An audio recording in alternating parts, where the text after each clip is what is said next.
quoi j'ai commencé? J'ai commencé un peu par hasard.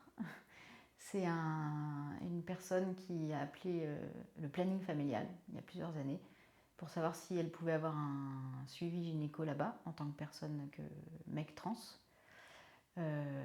Et du coup, la présidente du planning s'est retournée vers moi et m'a demandé si je voulais bien m'occuper de ces questions-là, auxquelles je connaissais absolument rien. Et j'ai dit, ben, pourquoi pas. La formation des médecins, c'est un peu un problème sur les questions de transidentité parce qu'elle n'existe pas.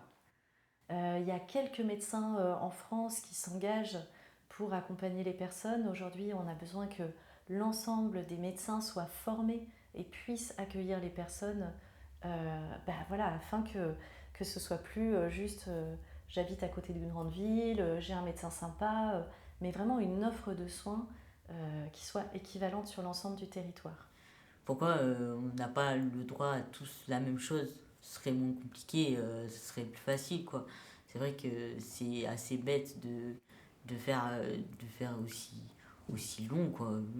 C'est pas logique. Je pense que c'est juste, voilà, surveiller que tout se passe bien, et puis voilà, il n'y a pas à faire des attestations psy, enfin, je veux dire, ça soit aussi long, moralement, il faut dire toute sa vie, tout. Pourquoi on devrait se justifier de qui on est, quoi.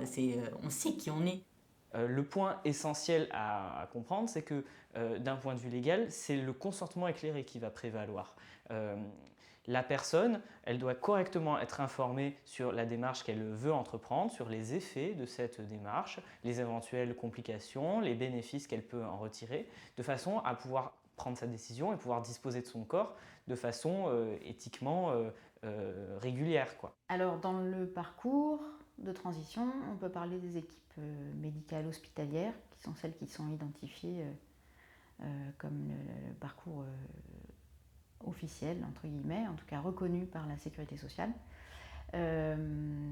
C'est un parcours qui a des avantages et des inconvénients, moi je dirais.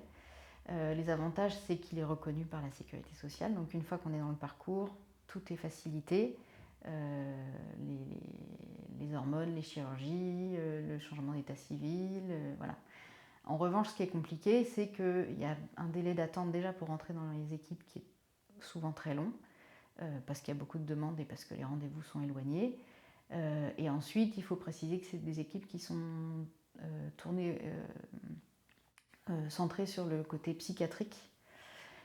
Et ben, ça ne convient pas toujours à tout le monde. J'ai constaté au fur et à mesure des années d'expérience avec les personnes trans à quel point les personnes sont différentes et à quel point les parcours sont différents.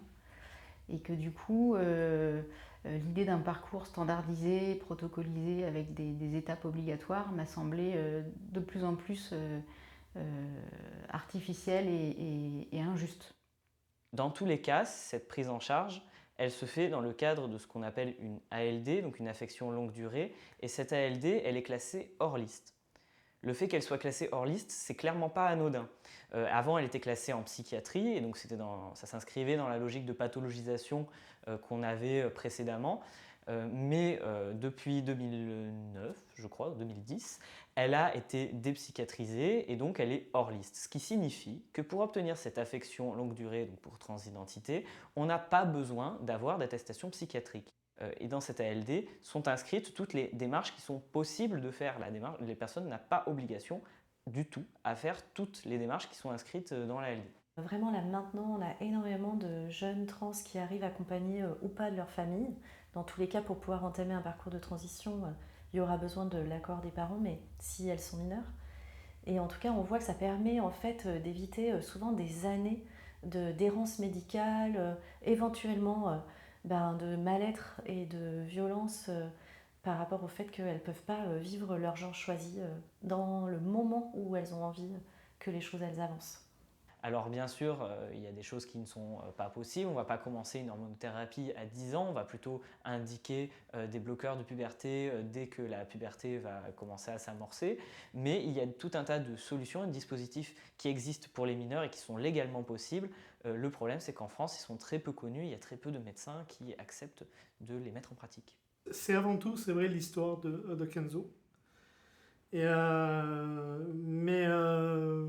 Moi, je pense qu'effectivement, comme il expliquait tout à l'heure, ça passe par le dialogue. Des enfants, des ados meurent, et certainement presque tous les jours, justement, d'une incompréhension ou d'un rejet. Donc je pense que le corps médical doit prendre conscience, à travers leur formation, leur ouverture d'esprit, mais aussi leur capacité à affronter et à s'occuper et accompagner les jeunes qui sont dans cette transition. C'est vraiment les personnes que je vois en consultation qui me poussent à continuer. Parce que pour la plupart, j'ai l'impression de rendre service et de faire quelque chose qui est juste. Moi, je dirais que j'ai besoin d'être de moins en moins seule sur les questions de démarrage de traitement hormonal. C'est le cas, ça commence à se diversifier un petit peu plus à Marseille, donc ça, pour moi, c'est plus confortable qu'avant. Voilà, d'être moins seule et de sentir qu'on a de plus en plus de légitimité et de force légale pour faire ce que je faisais déjà il y a quelques années.